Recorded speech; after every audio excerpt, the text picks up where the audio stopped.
श्रम भी मुझको कैसे हो सकता है? और जिस द्रव्य से यह शिविका बनी हुई है, उसी से यह आपका, मेरा अथवा और सबका शरीर भी बना है, जिसमें कि ममत्व का आरोप किया हुआ है। श्री प्रश्र जी बोले, ऐसा कह वे द्विजवर शिविका को धारण किए हुए ही मौन हो गए, और राजा ने भी तुरंत पृथ्वी पर उतरकर उनके चरण पकड़ लिए। राजा बोला, अहो द्विजराज, इस शिविका को छोड़कर आप मेरे ऊपर कृपा कीजिए। प्रभो, कृपया बताइए, इस जड़विष को धारण किए आप कौन हैं?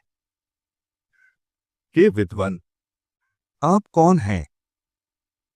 किस निमित्त से यहाँ आपका आना हुआ, तथा आने का क्या कारण है? यह सब आप मुझसे कहिए। मुझे आपके विषय में सुनने की बड़ी उत्कंठा हो रही है। ब्राह्मण बोले, हे राजन, सुनो, मैं अमुक हूँ, यह बात कही नहीं जा सकतो, और तुमने जो मेरे यहाँ आने का कारण पूछा, सो आना जाना आदि सभी क्रिया कर्मफल की उपभोग के लिए ही हुआ करती है। सुख दुख का भोग ही देह आदि की प्राप्ति कराने वाला है, तथा धर्माधर्मजन्य सुख दुखों को भोगने के लिए ही जीव देहादि धारण करता है। के भूपाल, समस्त जीवों की संपूर्ण अवस्थाओं के कारण ये धर्म और अधर्म ही हैं।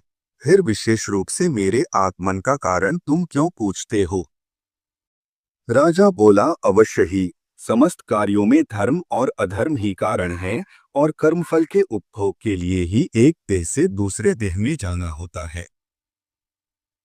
किंतु आपने जो कहा कि मैं कौन हूँ, यह नहीं बताया जा सकता, इसी बात को सुनने की मुझे इच्छा हो रही है।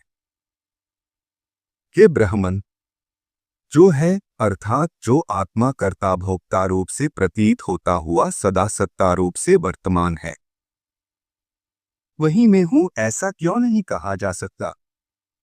हे द्विज, यह अहम शब्द तो आत्मा में किसी प्रकार के दोष का कारण नहीं होता। ब्राह्मण बोले, हे राजन, तुमने जो कहा कि अहम शब्द से आत्मा में कोई दोष नहीं आता, सो ठीक ही है, किंतु अनात्मा में ही आत्मत्व का ज्ञान कराने वाला भ्रांति मूलक अहम शब्द ही दोष का कारण है।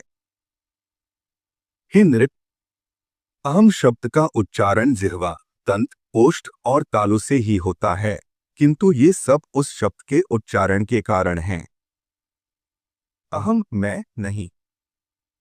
तो क्या जलियादि कारणों के द्वारा यह वाणी ही स्वयं अपने को अहम कह